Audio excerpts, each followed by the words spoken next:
All right, we are live. It is Parx Sportsbook presents the Odd G's podcast, episode 7. That's Harry Mays. I'm Jason Myrtetus. Back at it once again. What's going on, Harry? Well, super wild card weekend is gone now, and I tell you, it sucked. I thought the NFL really disappointed me this weekend, as many people that listen to this and you and me both were looking very forward to it. I thought a lot of the games were really non-competitive and really not that interesting. So I'm kind of glad that the riffraff of the NFL, including our Philadelphia Eagles, are out of the way so we can get down to some good football this weekend on Saturday and Sunday.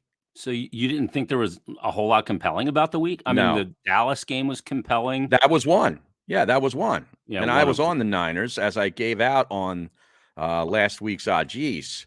I was all over San Francisco. And the other game that was good or decent was the Raiders and the Bengals. Came down to the final couple of seconds, and the Raiders ended up throwing a pick on fourth down. But other than that, those other 4 games were not competitive. A couple of the teams, including the Eagles and the Cardinals, and just didn't look like they belonged in the playoffs. The Pittsburgh Steelers, we knew, really weren't a playoff team.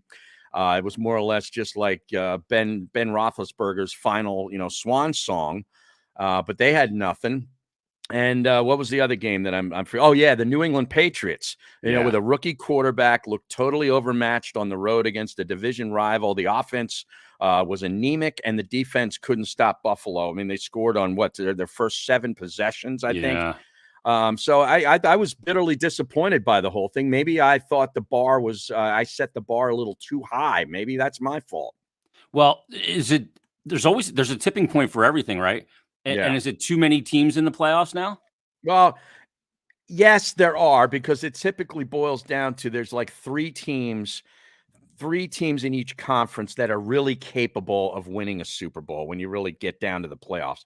The rest of it is just for games and, give teams and their fan bases, the right to say, hey, we made the playoffs. But in reality, how many teams really have a chance of winning it? But it's football, and we'll take the games, and I will watch it, and I will complain about it if it's not competitive. But next year I'll be signing right up. Even if they added it to 8 teams, I'd be sitting here saying, hey, I can't wait to watch it. It's just the way it is. Yeah, I mean, look, the ratings just came out for 2021, and once again, the NFL just absolutely blistered everybody again in the ratings. I think 48 of the top 50 shows in 2021 were football. Yeah. They rose 10% in 2021, notching the best results in 6 years. Yeah, that's incredible. It really is. And I know gambling, now that it's more proliferated throughout the country and legalized, might have added a lot to that, because now people can sit there and throw $20 on a team on a Saturday night game when it's cold in your home environment. You got nothing else to do. Hey, let's throw $20 on and watch the Bills. And it's I don't really care about the Bills. I don't live in Buffalo, but I got nothing to do, and let's see if they can cover the spread. And that's just going to grow and grow and grow. Well, I mean, this year it was interesting too, because 64% of the games this year, were within 1 score in the fourth quarter. Now, 64% of the games in the regular season? Yeah, in 2021. Oh, wow. In 2021. Wow. Yeah. Well, I know if you watch the Red Zone, and I know you do, as do I, I'll have the Eagles. If they play at 1 o'clock, I'll have the Eagles on the big TV, and then the Red Zone on the little TV underneath. And then let's say the Eagles game gets over, I'm all Red Zone from that witching hour, which Scott Hansen has dubbed it the witching hour, where wins become losses and losses become wins between 3:30 and 4:15 on a Sunday afternoon. And it quite often becomes that game. The games get absolutely crazy, even though a team might have been getting beaten by 3 touchdowns throughout the 3 quarters. All of a sudden, the fourth quarter, everything goes haywire, and it's great drama. Yeah. But can you imagine this, though? On Thanksgiving, the game between the Las Vegas Raiders and the Dallas Cowboys averaged 40.8 million viewers. Yeah, and I think it's the most watched game in 31 years. Is that right? And I think there was 41 million penalties in that game, if I recall that game. It was awful. Absolutely atrocious. The Raiders, I think, beat Dallas that day on the road, and there was just penalty after penalty after penalty in that game. Monday Night Football averaged 14.2 million viewers, up 16% over the year prior. Wow. Thursday night games, which were Fox and NFL Network, also streamed by Amazon Prime, 16.4 million viewers. And you're talking about fractured audience, too, with multiple outlets. Right. It's amazing.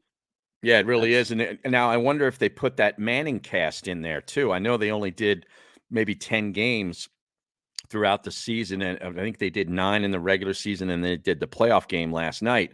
But I mean, I watched that a bunch of times during the season. What'd you think of it? I didn't really tune in last night much. I ducked just in general. In general, I liked it. Last night, I didn't need it because it was a playoff game. I don't really need a whole lot of extra outside fluff with, I don't need The Rock on during a playoff game, so I just went with the regular broadcast last night. But there was a bunch of games that really didn't sort of pique my interest during the regular season as far as a matchup goes. But I found myself watching, Peyton and Eli and their various guests, and I was entertained. Yeah, see, it was odd because sometimes that became the bigger story, was what happened on the Manning cast during the game. It's interesting because I go, well, what's the need for that? Why are people more intrigued by that than just the game? They're more interested in the commentary and the things that can happen in a very loose format with those two guys who are great. You wouldn't think Eli would have been great at that. No. And maybe that's a byproduct of just being with Peyton, but I think he's actually pretty good too. Yeah, I do too. Are we moving in that direction where we may see that with more sports? And just a team, two guys or a couple of people watching a game and just shooting the shit. I like it. I actually thought that was, I'm not saying I thought of the idea, but I thought of that with other sports, like, doing it with like the PGA Tour, doing it with baseball, which can be a real drag to watch. If you're just listening to the regular call, but I'm just saying, like, you put a couple of interesting people in, and that's what you got to have. You got to have some interesting people that are going to have interesting observations of what we're used to seeing, and make it somewhat like, hey, that was pretty cool what he just said, or I never looked at the game that way, that kind of thing. And I think Peyton does that, and I thought Eli got better as the season went along. Yeah, he got more comfortable. The thing is, it can't be scripted. No, it has to be a bit irreverent. It's got to be fun. And, the thing that maybe this is a byproduct of the pandemic too, where, a lot of people, we weren't getting out to bars, certainly this year more than the year prior, but it was the virtual shoot the shit session, watching a game. Cause that's what we did at the bar, right? You go to the bar, you're not listening to Joe Buck and Troy Aikman break down every play. You're breaking it down with your buddies and shooting the shit and talking about the hot broad sitting across in the corner, all that crap. Yeah, that's what it needs to be more like. Can we say broad anymore? I just did. Okay, all right, good. I just want to know where we are. But yeah, you're absolutely right. It's like you weren't even listening to the broadcast. A lot of times maybe the volume wasn't even up if you're sitting in a tavern, but you're doing the play-by-play yourself and bitching and moaning about, why they called that play, or why doesn't your team run that kind of, all that kind of stuff is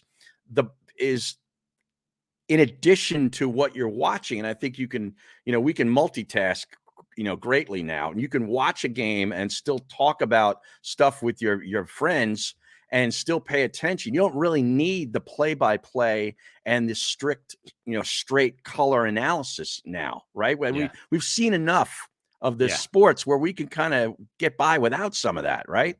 Yeah, I could see, like, we're trying to get Baldy on. We're going to get Baldy on eventually once his schedule he's impossible. He's impossible. I mean, it's insane, and he's a great analyst in the structured sense. But Baldy would be even better, Har, in a Baldy cast, or like the meat locker watching the game. Absolutely. Think about you bring it from Shea Baldy over there in South Jersey. And he's out at his pool, and he's got the game on the big screen. And he's in his beach trunks. Of course, he's got shirtless. Yeah. He's got the bandana on. He's drinking whatever it is, the flavor of the day. And he's giving you the analysis on, how they're double teaming this defensive tackle who's in a 3 technique. You know what I mean? Yeah. Like, you get all Baldy. You'd go all Baldy. Oh, Baldy. Yeah. I mean, could you see like Baldy, Jaws, and Anthony doing and Vi with doing the haka, the halftime haka? And those guys doing a meat locker commentary during the, like, if I was like NBC Sports Philly, I would book that show. I know. If you could do it, I because they think don't we have the just gave rights. him a great idea, and we're not going to get anything out of it. No, of course not. Yeah. That's what we do. We tee people up to make money, but we don't Right. get it. Yes. I've been doing it all my life. How about you and me do it for the Flyers broadcast, which I don't know. Is anybody tuning into that right now with the way that team is playing? Well, it's tough sledding right now. Jesus. 8 in a row. 8 in a They already row. lost. They already went through a 10-game winless skid. Now they're riding an 8-game winless skid. And I mean, we're not even at the midway point. I'm trying to find a team that has 2 10-game losing streaks in the first half of a season. Well, that's like a job for the Elias Sports Bureau. Exactly, you need to send them a tweet or something, because that's an interesting. I was thinking that very same thing. Like that's almost impossible to do in the first half of a season. Yeah. Wow. I mean, you could get another one in the second half at the rate they're going. Jeez. I mean, they're going to sell pieces off too. It's bananas, right? Would they be able to lose enough to move into the top 2 or 3 in the draft? Well, it's going to be the lottery. No? It's the lottery. Oh, that's right. That's right. But if you, I mean, they're not far off that, Har, because, and where they headed is the other part of it. You know, right now I think they have the 7th worst record in the NHL. And the 7th worst record in the team with the worst. See, it's hard to judge because some teams have played 31 games, like the Islanders, and the Flyers have played 38 games. Right. But yeah, I mean, they're in the bottom part. And right now I think they have like a 7% and change opportunity to land the number 1 pick. Yeah, 7.6% to get the number 1 pick, 7.9 right now to land the number 2 pick. But the worst team, Montreal, has a 25.7 chance to win the number 1 pick, 18 for the second and 55% for the third. Man. There's been some lottery reform there too, where you can only move up 10 spots. So if you're 13th, you can't move up to 1. You can move up to 3. I mean, is there a clear-cut superstar that's available this year, or 2 guys at the top that would be kind of worth maybe, trashing the rest of the season for? Well, I don't even know that you got to try and trash it in their situation, but the number 1 consensus guy is a guy named Shane Wright. I mean, obviously he's a worthy number 1 overall pick, but he's not a generational McDavid, that type of player. Right. There is the year after in 23, there's a kid, Connor Bedard, and Bedard got exceptional status to play major junior as a 16-year-old. And the last player to get that status is Connor McDavid. Oh.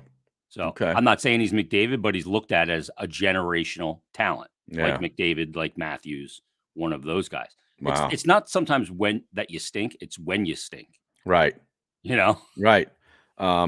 Just like it's not necessarily who you play, but when you play them. Like with the NFL. With the Eagles got the benefit a lot of that down the stretch in their schedule. So, like with the question, if you're going to say like, what's the question with the Flyers in 2022?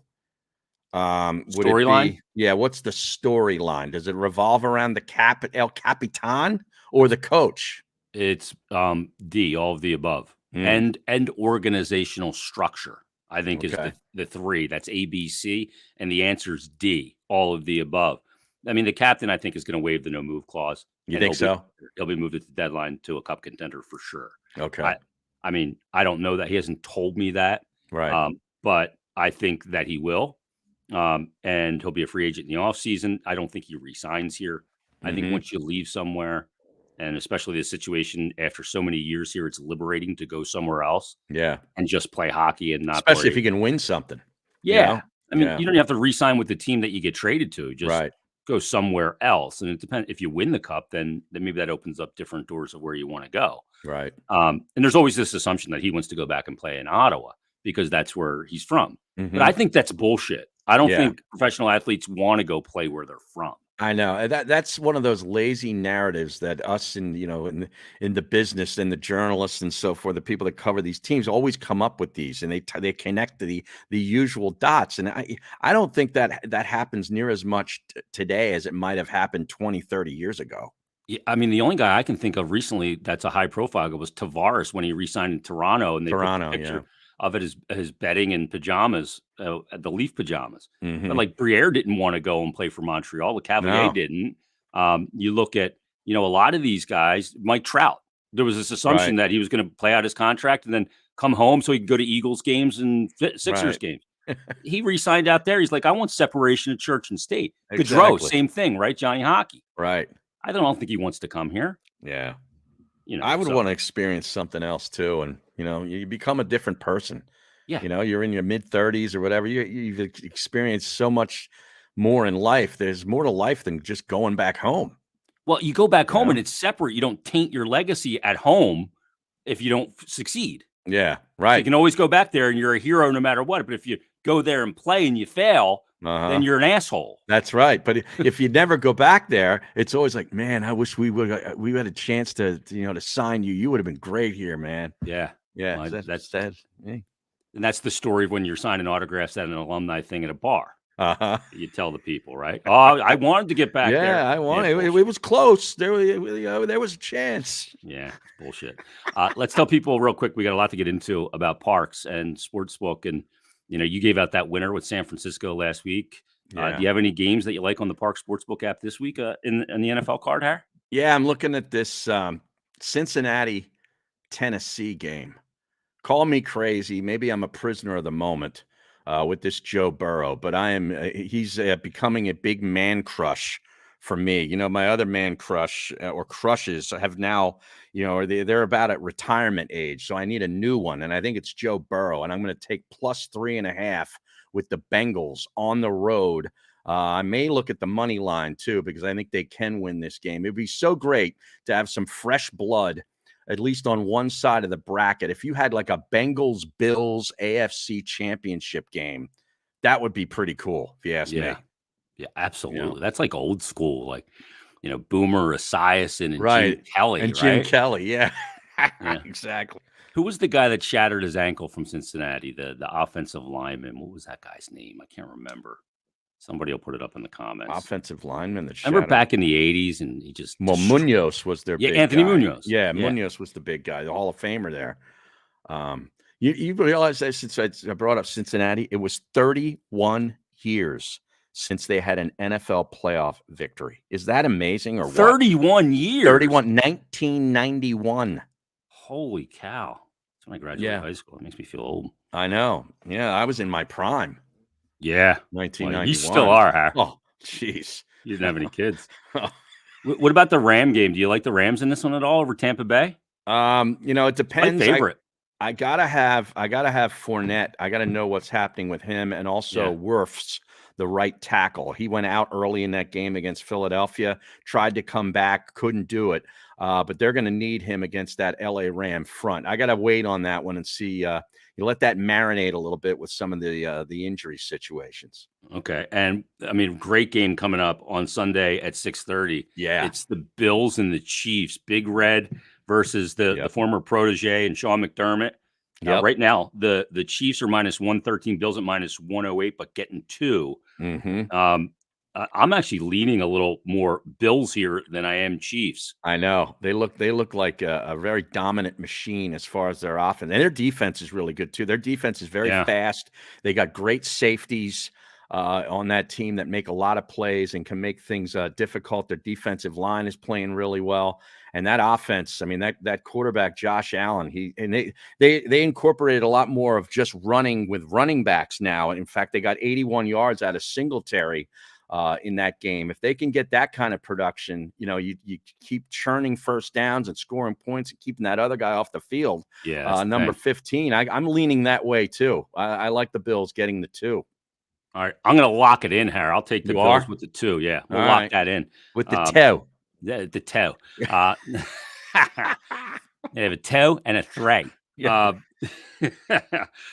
Get the Parx Sportsbook app, because we're looking at it right here as we're doing the show. I mean, simple to use, great. No promo required. Just open up an account. First time, your first bet rather is risk-free up to $500. So make sure get in on the action. If you're using another service, switch over to it. It's a local company, so check it out. Parx Sportsbook app. You can also do a same game in a parlay too now with the Parx Sportsbook app. Like you could take the Bills, plus the 2.5, and then take the over. Going to be probably a lot of points scored in that game. The total's 55. Bills in the over. and you get a nice payout for it. You get same game parlays, player performances. It's all there. And make sure you check it out. And they're a great sponsor, and we love them. So give them a follow on Twitter at Parx Sportsbook. On Instagram, follow them there.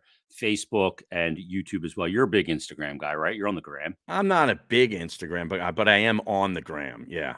Now, are you on the gram just for the pictures of all the Instagram models, Har? Is that the reason for the gram account? Some have made that assumption. They might be correct. I don't know. Oh, but by the way, I think it was Tim Crumry. Oh, was the offensive lineman that shattered the ankle. We got to throw out a shout out to Mike Gill, the great Mike Gill, who's listening. And he texted that in. So Tim Crumry. So Gill goes on at 2 down in Atlantic City. So we're giving him his pre-show. He's looking for show content right now. Yes. So you gotta take it wherever you can get it. Yeah, you listen on the way in. That's right. Gotta get you in. That's great. So make sure you follow Parx on all the channels as well, and this podcast and all the other content, and including Stick to Hockey Pod will be on there as well. Jody Shelley joining me on the program on Thursday. Oh yeah, former Flyer.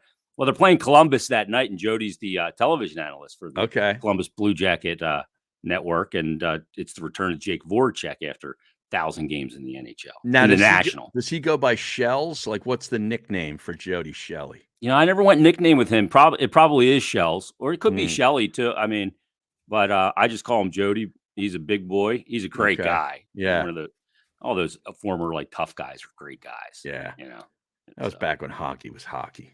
Yeah. Wow.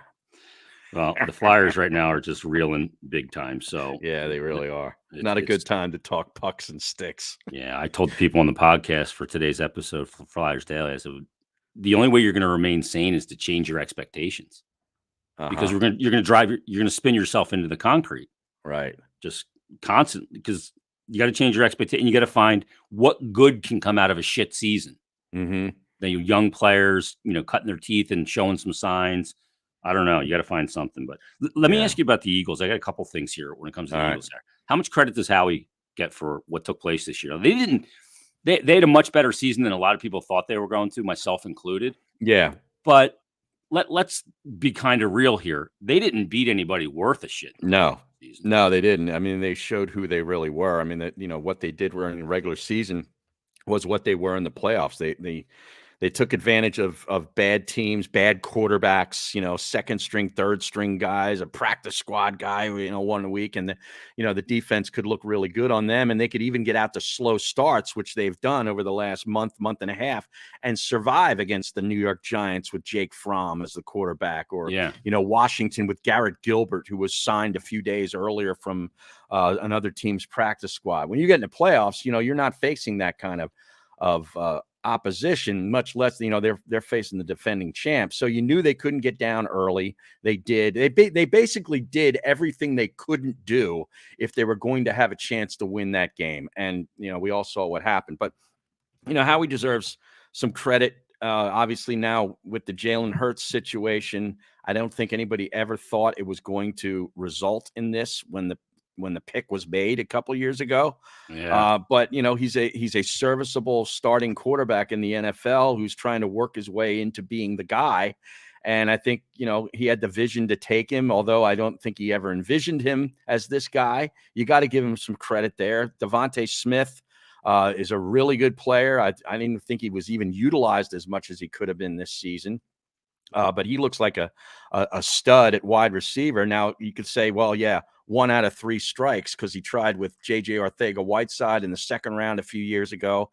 He's a bust. Jalen Reagor is an absolute bust. One of the worst players, I think, maybe in draftable history for the Philadelphia Eagles. When you think about where that guy was taken, and I know it's not his fault, it's the evaluator's fault, and that's Howie Roseman for that. But I mean, some of the offseason free agent acquisitions, Kerrigan I know he made 2 or 3 tackles in the game on Sunday, but I mean, he was a no-show throughout the season. Wilson, the linebacker, they had to let go midway through the season. We thought, maybe they would have found something there. I know he got Steven Nelson off the street, and that was a pretty good signing there. He deserves some credit, and he deserves, some not so good marks for what he did. It's kind of 50-50 if you ask me. Yeah. The team did better than thought. And I guess part of the equation too is the evaluation of Nick Sirianni, who, I mean, all things considered, did a pretty good job, I would say. Yeah, he did, but I was disappointed with the plan on in the playoff game. I still don't know what their offensive plan was. It almost looked like kind of like what Arizona looked like last night, where it's like, I don't really have any plan. Just let quarterback, let's go out and see if we can make some plays. Okay, we can't run the football because we're being defended in a different way. So let's just go try to make some plays. And they got nothing. And Arizona had nothing. And it makes it look really, really bad when you come up playing against really, the better competition. And your playmakers don't live up to it, and that's what happened to the Eagles. Yeah, it's amazing. What do they do about the quarterback position? Because now, like, a lot of that conjecture is out there. I saw somebody on Twitter, somebody of prominence, put out there that the Eagles should trade their first 3 picks, those 3 first-round picks, and get a guy like Russell Wilson. Daniel Jeremiah said that. Yeah, on the NFL Network. Yeah, I mean, prior to the injury that Wilson dealt with the hand this year, I mean, he was having a great season. He's not cooked. No, but that's a huge price to pay for what is it? What 33, 34-year-old Wilson? Yeah, it is. And who knows if he see, here's the thing. We all automatically assume that because they have these assets, which right now are 15, 16, and 19 in the first round, that they're going to be able to flip those and get a guy. Well, the guy's got to agree to come here. If you're a Russell Wilson, you can say, no, I don't really want to go there, or I'd rather go here. I mean, the New York Giants have 2 first-round picks that are very high up in the draft. The New York Jets, I believe, had 2 first-round picks that are very high up in the draft that are probably better assets than the 3 that the Eagles have. Yeah. I mean, would the Jets, depending what you're trying to accomplish, you're right. Right. Yeah. So, we automatically assume like, oh, yeah, well, Aaron Rodgers, he'd want to come here. I don't know that Aaron Rodgers wants to leave Green Bay, number one. And if he did, whether he'd want to come here or if Green Bay would want to ship him to the AFC.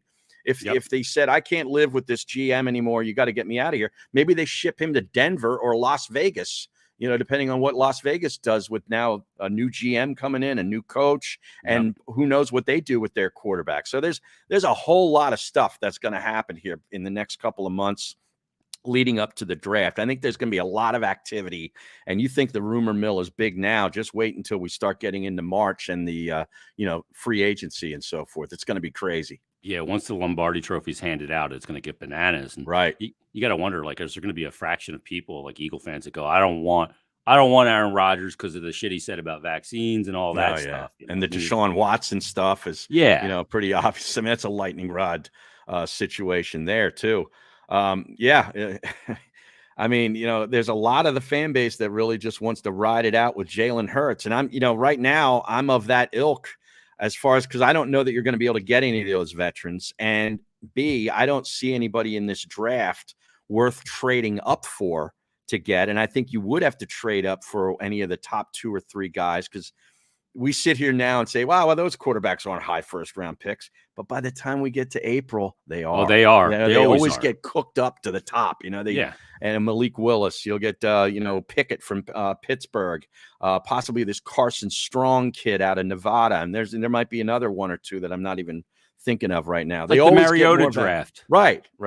They find a way. They hire some PR agency to make it seem like they're the next great thing, and then they're hardly that when they get to the NFL. Is this it for Kelsey here?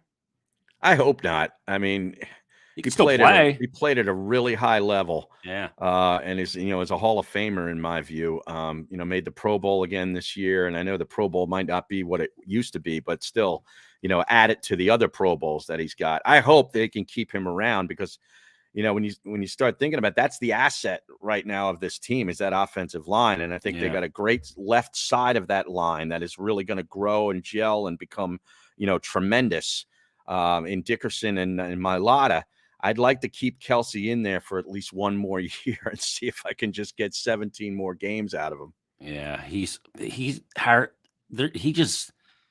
I mean, you would have never known when they drafted him that he was going to be this much of a guy that integrated here just so incredibly perfect. Yeah. And I don't know what it is about his personality, his honesty or what, but I mean, from the OD shirt that I think he wore 762 days straight. Yeah. Right. And just everything about him is so perfect for playing here. And we're going to look back when he is done, and he's going to be an all-timer like Doc. Oh, no doubt about it. I mean, I think a lot of it comes with the position, offensive lineman.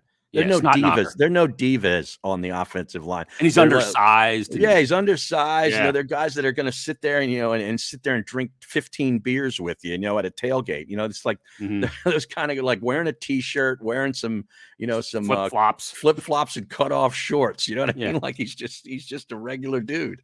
Yeah, I have all the time in the world for a guy like Jason Kelce, and not because he's so Philly, but I just the way he is, just period, end of sentence, to me is what I love in athletes. Yeah.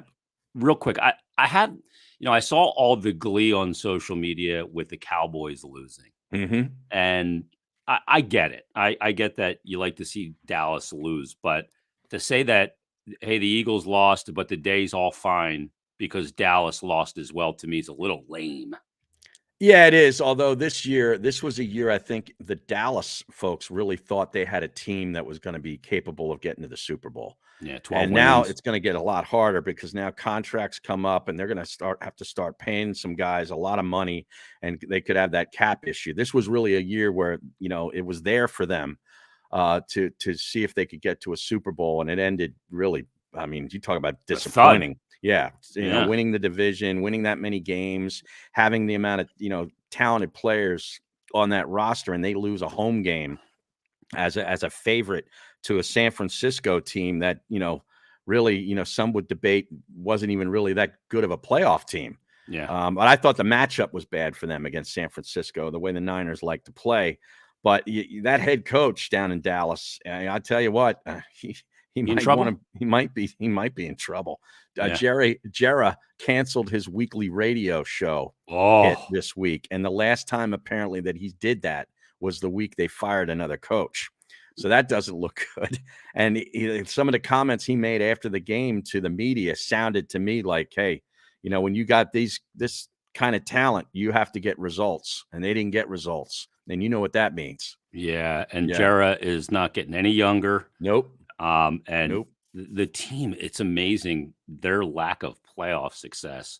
3 playoff wins in 25 years. Yeah, that's insane to me. Yeah. Think about the players they've had in those periods of time too. I know. Yeah. And it's almost like there's some kind of sports karma that's preventing them from having any. They haven't reached a championship game in forever. Right. It's amazing. Yeah. It is. We'll see what Jera decides to do down there. I could just hear him. Oh yeah. We're not going to do the radio. How would he not doing the radio hit, like informing the producer? Like, what would he say to the guy? Hey, I'm not going to be able to make it today. Yeah. 5 fingers deep into a bottle of Johnny Walker Black. Exactly. It was Johnny Walker Blue. Yeah, the Black's that's not good enough. He likes the blue. He's a bluesman. Oh, yes. That's amazing. Yeah.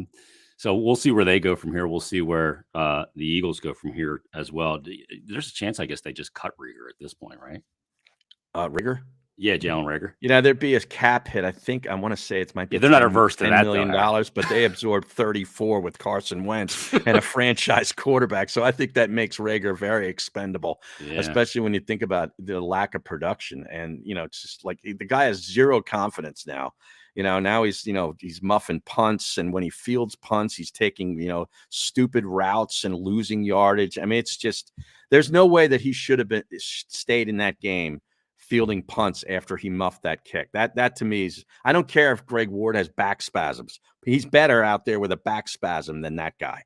Yeah. To me, he's one of those guys that's, attached to losing in a lot of ways. And I don't know what to do. I mean, it was a horrible pick. We all know that. Yeah. Could you have more patience and maybe it pans out? I don't know.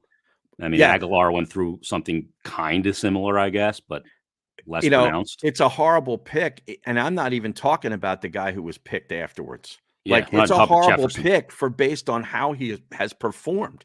Yeah, it's a joke. Exactly. Let's read some podcast reviews. All right, do we have them? Yeah, I got them here in front of me. These are just from iTunes because I don't know how to check the other ones. I'll figure that out. But we have some. Let's read. So the first one comes in on December 7th. We must have just started at that point from Coach Ruff. Okay. Not Lindy Ruff, although it is spelled. Love that guy. Lindy at home and Ruff on the road, Har. Oh man. He's coaching the Devils now. It says destroys all radio, a 5-star review. He said, thank you guys for letting us wet our beaks once a week. Now these are all 5-star reviews. We don't have any shit reviews. Yeah, we got to have some shit ones. We don't have any shit reviews. Somebody leave us a shitty review, but 5 stars. Right, but this is only off of iTunes now, right? There are other reviews maybe elsewhere because this podcast is available in a lot of different places, right? Yeah, I mean we're broadcasting it right now, live streaming it to 1, 2, 3, 4, 5, 6, 7, 8 different places. Wow. My Facebook, Parx Facebook, the JM Media YouTube, the Parx YouTube, my Twitch account, which I don't even know if anybody even knows is there. I didn't even know you had a Twitch. I know. I have a Twitch. Yeah. I have a Twitch. So another one here, TD Zelik 619 said, been a fan of these guys for years, and I'll listen, watch whatever content they put out. Well, you're not getting much. Nice. He said, there's never a set agenda or script. It's just pure ad lib and great to listen to. 45 minutes of listening will seem like 15. It flies by because you're constantly laughing. All right. Nice. Readerson left us a review. No. He said, sounding good, brothers. And then he said, 5-star review. And he put a quote right at the beginning. He said, you a podcastman, Bo? And he said, great to hear you guys back together again. Free to talk about whatever you want to. That's the reason why we did it, just because we had no boss. Right. I've had enough of the bosses. Yeah. Although I like the boss once again, now that he's not the boss. I can't actually get enough of him. Really? Yeah. You've unmuted him on Twitter? I unmuted him. Yeah. Oh, man. Yeah. C-Doc said, God, middays with these two was the best. Wish these were longer. Well, how long are we supposed to go in a podcast? Hey, man, I only have so much left in the tank. Yeah. And he said, and Def don't need guests all the time. I enjoy the job. Guest banter even more. Right. Well, I agree with that. I mean, I do appreciate some of the guests, but I'll tell you, the guests are hard to get. Yeah. They're hard to get. Look, we're going to do some guests, and we're going to do one coming up with Tommy Conwell, which I can't wait for. I know you're a Tommy Conwell fan as well, Har. And, we're going to do a music-centric. He's going to play on the podcast. Oh, nice. Which is going to be – I can't wait to see him play a little – I don't know if I think we get him to plug in the telly into that Fender solid-state amp and play a little I'm Not Your Man, Har. I'm not looking for a hero. Not tubes? No, it's a solid state that he plays, I think, usually. But he plays that old chopped-up telly. I love that. And it just sounds – and he's a great guitar player. Oh, he is. He's a great stageman. He's great on stage, man. He's a showman. Like, have you listened to that song in a while? I'm Not Your Man? The last time I listened to it, he actually performed it live right in front of me. This was at one of those Hoagie Fests with Hall & Oates. Oh, yeah, I remember Tommy Conwell and the Young Rumblers were on one of the side stages earlier in the afternoon, and I was right there in the front. Yeah. And he was incredible. Yeah, and he does the talk up in the beginning. Oh, yeah, it's the best. And he totally, I think I remember him telling the story one time. He totally riffed that. Oh, yeah? Ad-lib? Yeah, ad-lib that in the studio. But you listen to that song, that song's a hit. It just has a great hook. Right. The structure, it's a great song, and he's a great musician, so we'll get him on. Philly fan AFS said, great pod, Bo. A lot of people with the bow. Yeah, saw that. And he says, Myrtetus with the impersonations always has me dying, especially the old boss. Got to get him in. So he wants Nahagian on the show too, but Nahagian gave us the hand. Well, yeah, I know. He's not coming on. He's I've forgotten about him. Yeah, I'm done. Yeah, it's all right. You only get one invite. That's it. When the greatest thing when he was the boss, he would wait till you left the station to fire you off an email. Yeah. Meanwhile, I'd been sitting outside of his office for 25 minutes post-show. Like Bruno was doing the post-show. Right. Answering emails or, doing whatever, maybe doing something for the sales department, whatever it was. I'm right there. And he wouldn't come talk to us or me. And then I'd leave and I'd tell everybody, I'll see you tomorrow. And he'd hear that. Is he gone? And then as soon as he realized I was gone, I'm in the car. Boom. Here comes an email with your email notification. You got mail, huh? Right. I'm like, I was just there. You got to get a ringtone from Bruno that says, let's go to the phones, huh? No, I don't. No, I don't. What is going on? Like, look in the chat right now. Yeah. I mentioned, Facebook and that we're on Parx and all these different things, and all the different outlets that we're broadcasting to all said thank you for some reason at the same time. Like, see, it says I commented from Facebook, thank you. Right. Well, like, what is that? I didn't do that. Well, I wrote in thank you, but it doesn't say my name. It just says all these. They all popped up after I said thank you. I was thanking Colin Berger for checking in, and Adam Gleekus says fire Chuck. Okay, so because it's hooked up to all those, it said thank you from all. I guess, yeah. Okay, okay. Yeah. I'm like, we're learning as we're going here. Well, I mean, like, I'm getting ready to do the show today, and I'm looking through some stuff, and every friggin' website I go on is got me in their freaking funnel, right? Because my phone's listening to me again. And it gives you that suggested advertising based on some conversation you had about a Husqvarna chainsaw. Right. So I see these ads non-stop. I can't stand this shit. Like, I've had enough of it. I don't need to see the same ad over and over for a Warby Parker pair of reading glasses. Because I mentioned reading glasses. And my wife heard me. My wife actually wouldn't be upset if it was Warby Parker reading glasses or a Husqvarna chainsaw. She gets a little annoyed at the things that show up on my feed. Oh yeah, and I'll just leave it at that. Okay. Yeah, I love it. Good job. So those are the reviews. People can leave the Odgies podcast a review. By the way, if you're trying to find it, there's another podcast out there called Odgies. Odgies. And I guess it's in relation to the show Fargo. Oh, okay. So it's Odgies. So it's like making it difficult to find Odgies. Is that right? Yes. Yeah. It's a Fargo podcast. It's a Fargo recap podcast.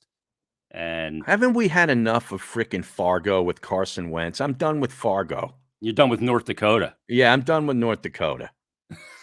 Seriously. So if you want to find it like on iTunes or whatever, it's hashtag AHJEEZ. Right. That's how you find it. Leave us a rating and review. And you can leave us a 5-star rating and trash us in the review. Right. And we'll read it here on the actual episode. Those were way too kind. 91 LSXers checks in. He gets the show. Warby Parker, not Juquay Parker. Remember Juquay Parker? Yes. That's a great one. You know who we got to get on, Harris? Speaking of guests, though. Who's that? We got to get on Eunice. Oh, yeah. Well, we can get him on. Yeah. Hey, Godfather Locks. Godfather Locks. Have you talked to him in a while? Not in a while. The last time I talked to him was I got him on when I was working with Tony on the Sirius show during that 4-month the short-lived show, the limited run. It was a limited run, limited engagement, limited engagement radio is what that was. It was sort of like Sirius does that with all these other channels. They'll have like Billy Joel radio on, and they'll put it on the vinyl deep cuts channel or whatever. But it's only there for 3 weeks, and then it's gone. Yeah. Poof, it's gone. Yeah. Limited engagement. They do that with Metallica radio from time to time. Right, I'll listen to it nonstop, and then it disappears, and I'm like, God, that's ridiculous. Now I'm back on the Grateful Dead channel or whatever.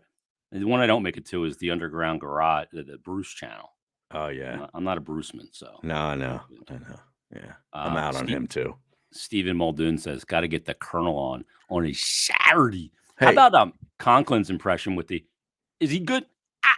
I don't know. I love that. So mad. So spot on. It was perfect. Yeah. I mean, I don't know. Well, we do need to check in from the recliner. Yeah, but he needs a better signal. I mean, every time we do something with him, the signal stinks. Yeah, maybe we should do a live show somewhere. We should. And we could get him out there. Yeah, we could do it at the Parx podcast studio. Maybe we, once things kind of loosen up here a little bit in the next, maybe spring and March, we do a little live show at a tavern or something like that. The guys from Wildfire, Jim and those guys come out, set us up. Oh yeah, all the technical equipment, and we do a little road show edition, Harris. Sure, maybe the Gentleman's Club. Hey, in the champagne room, is that where we're going? You're exactly right. But yeah, we'll do that. We got to do a road show and get out with the people. Yeah, we do. Boom Bap says, sorry about your birds, but tried warning you guys. I don't think you needed to warn us. Yeah, I knew they weren't going to win. I just thought they'd be somewhat competitive, and that's where I'm really disappointed. I mean, they had nothing. Yeah. You know. This guy says, Ash says, nice sweater on the pond. Oh, yeah, you wearing a sweater. Did you see that? The hockey sweater. I did see that. Yeah, I had I broke out my old school. This isn't even an Arizona It's the Coyotes, right? It's a Phoenix Coyotes jersey, though, when they were still the Phoenix Coyotes. I'll put it up here on the screen. Was it Tkachuk? Yeah, Keith Tkachuk. Keith Tkachuk. It's the captain jersey, number 9 that he had. I'll put it up here. Hold on, let me see. I got to share this. Yeah, I actually like that photo. Yeah, it's good. It's a good jersey, right? Yeah, it's nice. So I'm going to share it here so people can see it. I mean, it's a hideous jersey. Mm-hmm. And I wore it one day when I was working with Mikey Miss, and he was like, Jesus, what is that? Yeah, the color scheme is very strange. It's I guess it's very desert, southwestern Aztecian. Yeah. So there it is. There it is. Yeah. That is hideous. It's like a dark green, right? With the... Yeah, it's black, and on the shoulders is that green, and then like the dark Merlot. Yeah. But it's a busy jersey, but it's a good-looking sweater. There's a lot going on there.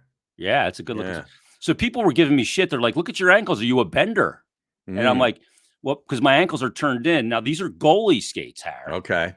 And with goalie skates, they're actually pitched. So the blades aren't straight like, let me put our picture back. Let me get rid of the screen share. Goalie skates are not pitched normal like regular skates, like straight up and down. They're pitched like this now, so that when you're down in a butterfly, you can grab an angle to grab bite. Oh, okay. And it feels a lot more comfortable when you roll the ankle over like that. Right. A bender is when they go out. That's what we call a guy who can't skate because he's got weak ankles. Oh, okay. That's a bender. All right. In hockey parlance. But no, that's every goalie. Look at them. That's the way they stand because it's more comfortable on your ankles. Okay. Well, that makes sense. The people the people aren't as well versed on this as you are. So, you got to answer their questions. They're not trying to rip you. They're just trying to find out more information. No, they were trying to rip me. Oh, they were? Yeah, but one guy spotted the can of Copenhagen in the pocket. Well, of course. Yeah. Now, do you have that circle, that worn-in circle? That will always be there. No? Yeah, that was always attractive. Like in the jeans? Yeah. That? It's always a good look. It was always a way to find, like, if you didn't have a can of chew on you at the bar, you saw that circle, you go, dude, can I bum one? Yeah, exactly. Yeah. Don't think that's deaf on the women, too. They see that, too, and they're like, that guy's mouth tastes like a trash can. Yeah. Yeah. That's exactly right, Harry. That's how you keep the heifers away. Whoa! Oh, that was bold strategy. Wow.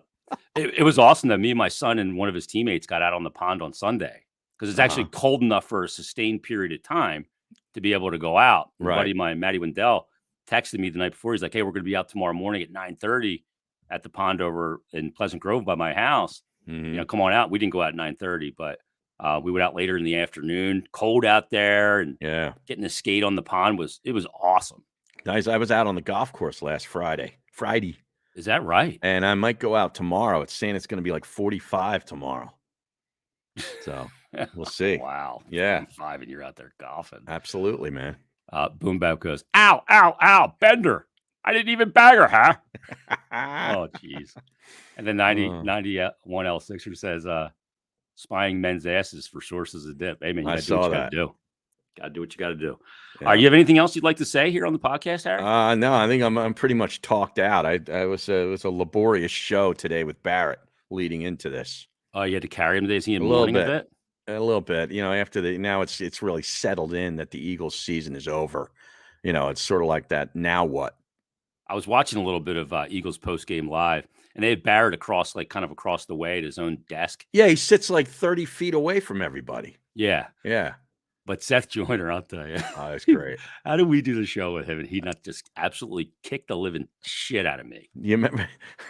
Well, you guys got into it with that the forward lateral thing with Seattle. Russell Wilson. Yeah. Yeah. And I thought that was a little contentious, to say the least.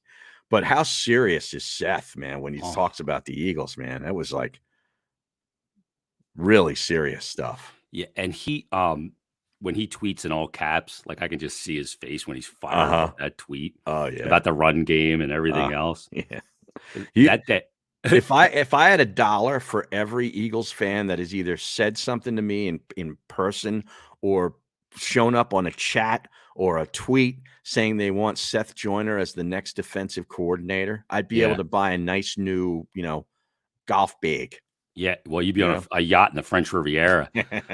He is so serious. When we got into it that day, he just wasn't understanding the laws of physics, that it moved backwards. And you gave me no help at all. Of course You're over there with a big wooden spoon stirring the pot.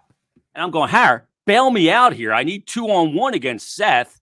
He's a former all-pro linebacker, and you're giving me no support, even when we went to the break. I got nothing. And he's like inches from me and across the room from you. I'll tell you. Yeah. How help you are. Yeah, that's right. I could have used you on that one day when Anthony and I got into it. When was that? Oh, when I was doing the show with Anthony after you left one day, he ran a caller in like 15 seconds. He didn't agree with or something.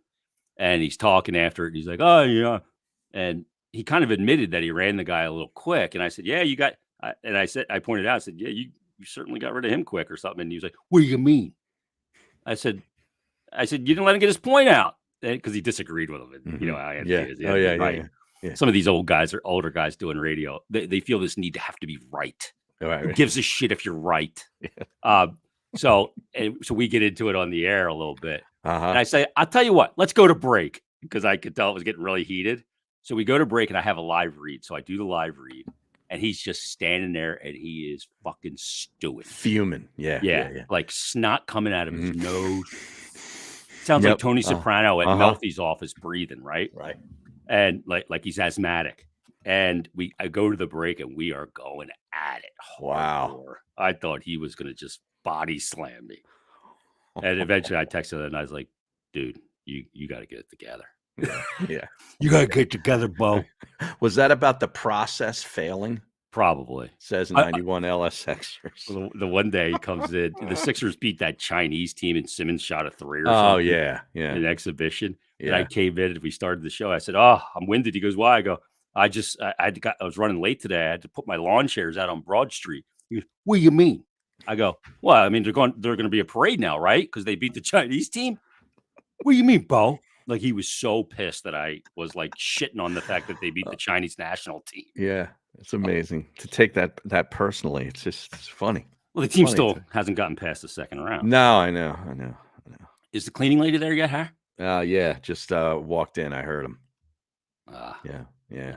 So you got a man cleaning? No, it's a Romanian crew. Oh, so you heard as in the group. Okay. Right. They come in, do a whole nice job on the homestead. Oh yeah. Every 2 weeks. That's what we do as well. Yeah. Clean the toilets and all the bullshit. Yeah, exactly. Yeah. Puts my wife in a better mood. Hey, happy wife, happy life. Exactly right. Speaking of happiness, that's winning sports bets. And Harry, you had a couple plays for this weekend. If you want to get those, go back and rewind the episode. But get the Parx Sportsbook app because it's great. It's easy to use. Harry and I use it, and no promo required. Just deposit and you lose your first bet, risk-free up to $500. Not a bad deal. Yeah, the play was Cincinnati, by the way, plus the 3.5. Yeah, and then I locked in the other game with Buffalo at plus 2. Yeah, right. Plus 2. Yep. And the Flyers back in action tonight. Oh, boy. Yeah, it's going to be. Oh, boy. It's hard to beat a team 2 days in a row in sports. In these the Islander. Yeah, and they're not even a great team this year. But this Flyers team, I don't know. I'm not picking any side on the game. That tells you how I feel about it. Oh, they're plus 1.5 goals. They're minus 240 at Parx. Oh, really? Yeah, that's plus with the that puck line or whatever. But the regular line, I'm trying to see here. Was it plus 175? No, that's not that. No, the money line, they're actually plus 108. All right, so pretty much plus 108. Yeah. Boom Bap 75 says, Jay, is Evan finally old enough to drive that Nissan he used to endorse? Oh, yeah. When he started, Mikey Mish was like, what do you mean your son's going to drive? He's 8. He's 15 now. Is that right? Yeah, the boy's 15. This is Evan Myrtetus. Yeah. Hi, this is Evan Myrtetus. Then he did the commercial with Fletcher Cox. Oh. The old take on the on Mean Joe Green throwing the jersey to the kid, and he threw the car keys. the Nissan to awesome. heaven. Yeah. All right. That's a wrap on this episode of the OGs podcast. Leave us a rating and review on iTunes or whatever you get this. And we'll be back next week with another episode. Harry, have a good one, man. Hey, you too. All right, everybody. Thanks for watching. Parx Sportsbook presents OGs.